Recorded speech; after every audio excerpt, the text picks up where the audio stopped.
The evening update for Sunday, September 30th. Not much has changed as far as the chemicals. pH is still 7.4. Ammonia between 2 and 3. Nitrite between a half and 1. So we are getting a, I'm going to call it 0.75 for the record books. And that would, lead me to believe that at least the ammonia, the bacteria that turns the ammonia into nitrite is active. If it's going up, then there should be more nitrite. And nitrate was sitting between 20 and 40, not quite red, but pretty real rich orange right at that breaking point. So hopefully, if that's the case, whatever is causing the ammonia in the system is still feeding the plants in the long run. I really think it's just I had a die-off in the grow bed of the worms that I put in prematurely. No food, they die, decompose in the rocks. We got ammonia in the bed, so it might take some more time.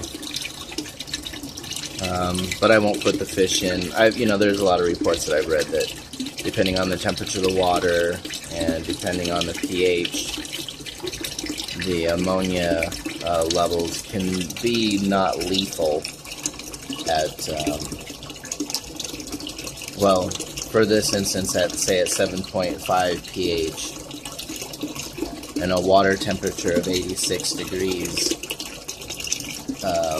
Total ammonia measured can be upwards of 7 before it becomes lethal. But even at 3, I just don't want to stress a fish out. As long as the plants are feeding, they're getting nitrates, we're okay. And as you can see, the plants are doing real well. The tomato plant already has flower clusters starting. 2 weeks today. Go back to 2 weeks ago and look at these pictures and you'll see in 2 weeks what has happened in this bed is, I think, really cool. So today I'm having, my poor little lettuces are getting hit, but I've been working on their new awning.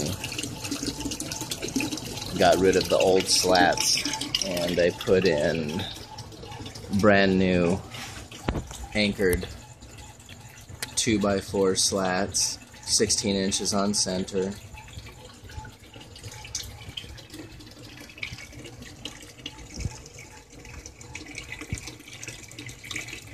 It is level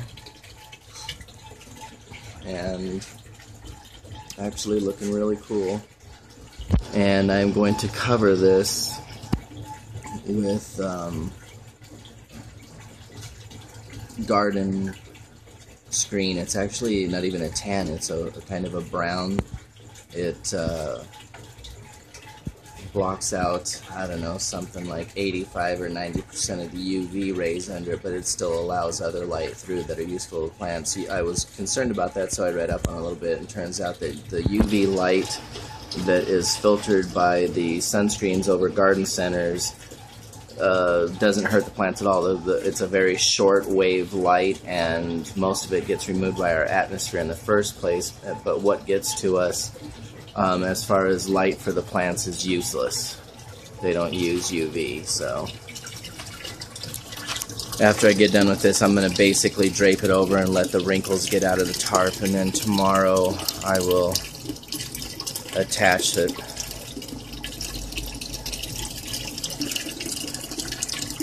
But you just get some shots of the plants. Or broken window. That's my other project this week. When we go into October break here, and I've got a week off from school, I'll go ahead and replace this window. Dang, I really got to come back to get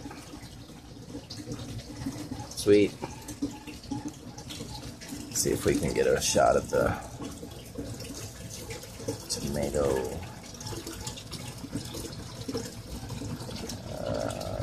There they are. Flower clusters coming in.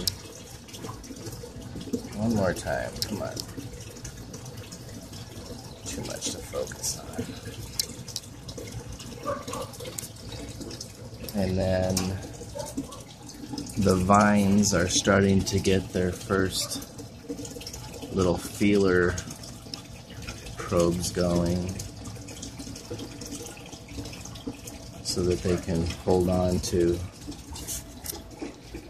whatever it is they climb on. You can see it real good on this one.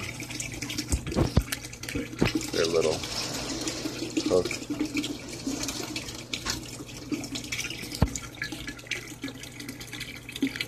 So anyways, that's where we're at. Still no fish, but better safe than sorry. We'll see y'all in the morning.